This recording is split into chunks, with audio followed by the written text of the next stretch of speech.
তো আয়নাগরে যাদেরকে টর্চার করা হয়েছে এরা যুদ্ধবন্দী? এরা তো কারাবন্দী, তাও অন্যায় ভাবে। এনফোর্স ডিসঅ্যাপিয়ারেন্স ছিল, অন্যায় ভাবে তাদেরকে গুম করা হয়েছে।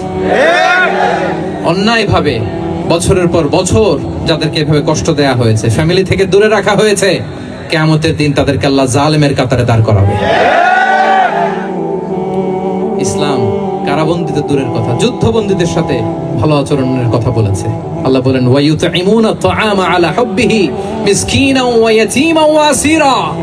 বিশ্বাসীরা গরিব দুঃখীদের জন্য খাবার খাওয়ায়, যুদ্ধবন্দীদেরও খাবার খাওয়ায়। যুদ্ধবন্দীদেরও খাবার খাওয়ায়।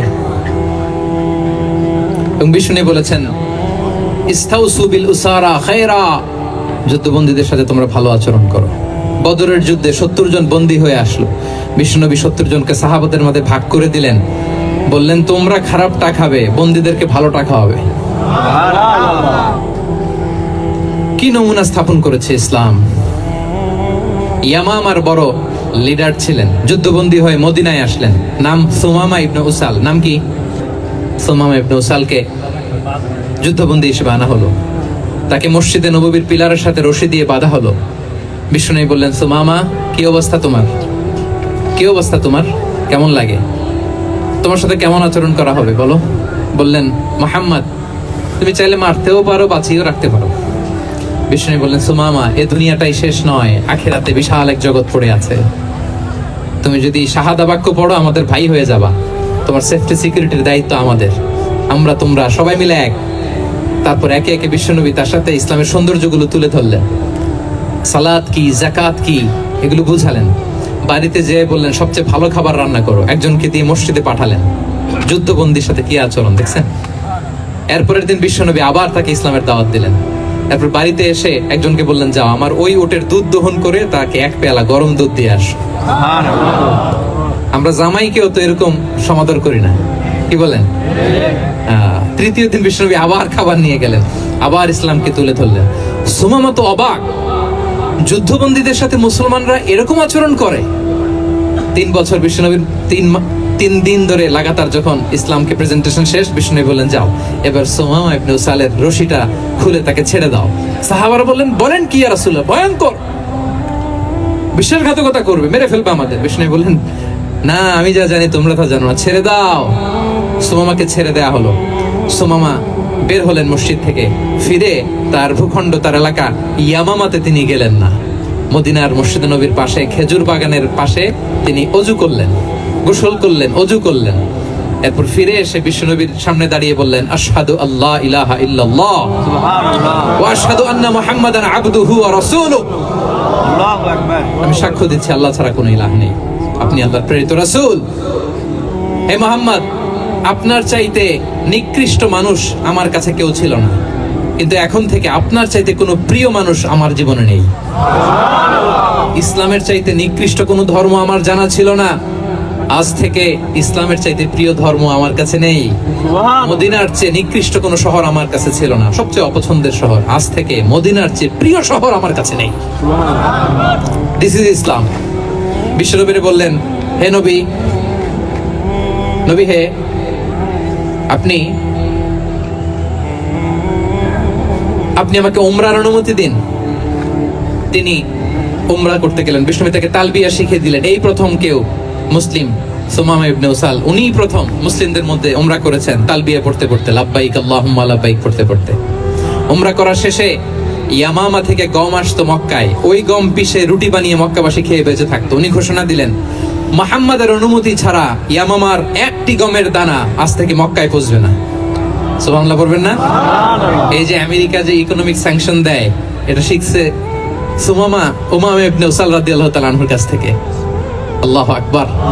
তিনি বললেন একটা গমের দানা পৌঁছবে না মক্কাবাসীতে, ওনারা আর রুটি খেতে পারে না, গমের দাম বেড়ে গেল। বিষ্ণুর কাছে চিঠি লিখে পাঠালেন, হে মুহাম্মদ, তুমি যদি উমামারে না বলো আমরা না খেয়ে মরবো। পরে বিশ্বনবীর হস্তক্ষেপের মধ্য দিয়ে আবার ইয়ামামা থেকে গম আসা শুরু হয়েছে। সুবহানাল্লাহ পড়ে। প্রিয় ভাইয়েরা, তাহলে বন্দীদের সাথে, যুদ্ধবন্দীদের সাথে বিশ্বনবীর আচরণ কেমন ছিল টের পেয়েছেন? অনুধাবন করতে পেরেছেন? কষ্ট হচ্ছে আপনাদের?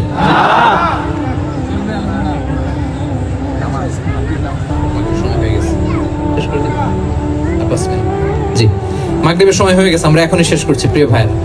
ভিক্ষুকের সাথে তিনি কি আচরণ করতেন দেখেন। বিশ্বনবী আর 2-1 মিনিট মিস করবেন না, এই 2-3 মিনিট এদিক সেদিক তাকাবেন না। ভিক্ষুকের সাথে কি আচরণ, বিশ্বনবী কখনো না বলতে পারতেন না। কেউ হাত পাতলে কি বলতে পারতেন না? পারতেন না। এক ভিক্ষুক এসে বলে, এই মোহাম্মদ দাও, তোমার কাছে কি আছে দাও। নবী তখন চাদর পরা ছিলেন, চাদর ধরে এমন জোরে টান দিছেন বিশ্বনবীর ঘাড়ের চামড়া এখানে ছিঁড়ে গেছে, চামড়ায় দাগ পড়ে গেছে। বিশ্বনবী তার দিকে তাকিয়ে, ওই যে মুচকি হাসির ম্যাজিক, আবার মুচকি হাসি দিয়ে বললেন, যাও তাকে কিছু দিয়ে দাও।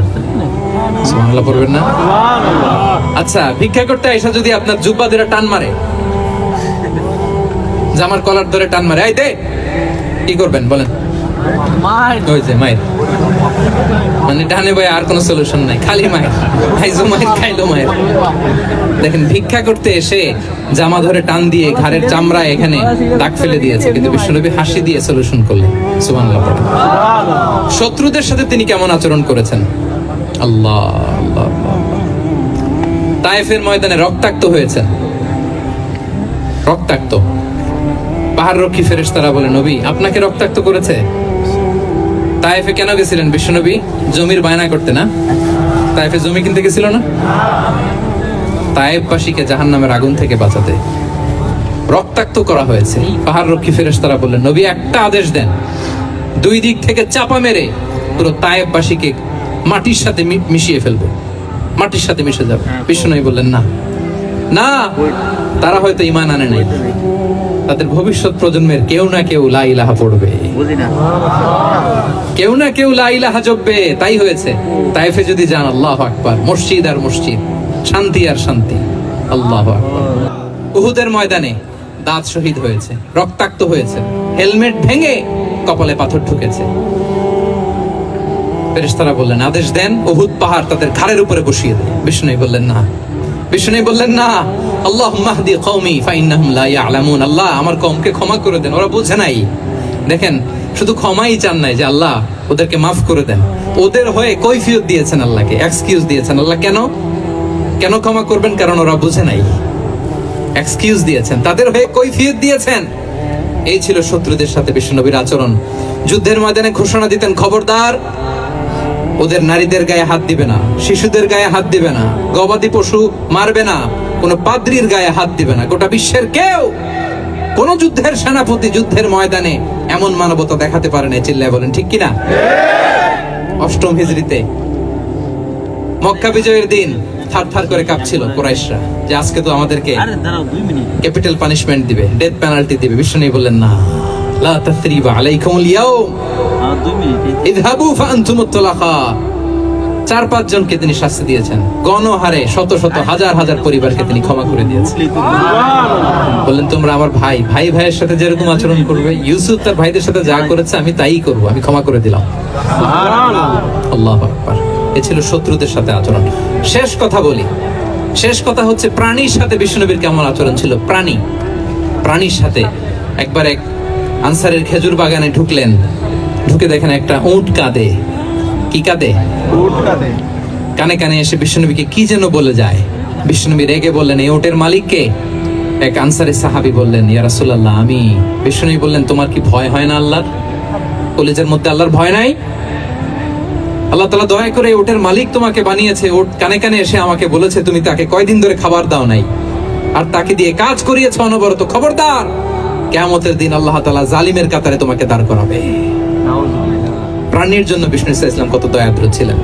জবাই করার সময় বিষ্ণু বলতেন, ইহসানের সাথে জবাই করো, ছুরি ধারালো করে রাখো।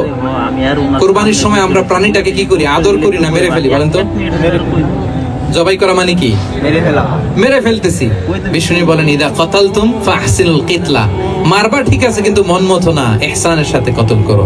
ওয়ালিউহিদ্দা আহাদুকুম শাফরাতাহু ওয়ালইয়ারিহ যাবিহাতাহু, ছুরিটাকে ধার করে রাখো যাতে করে খুব সহজে তার রুহটা বের হয়ে যায়।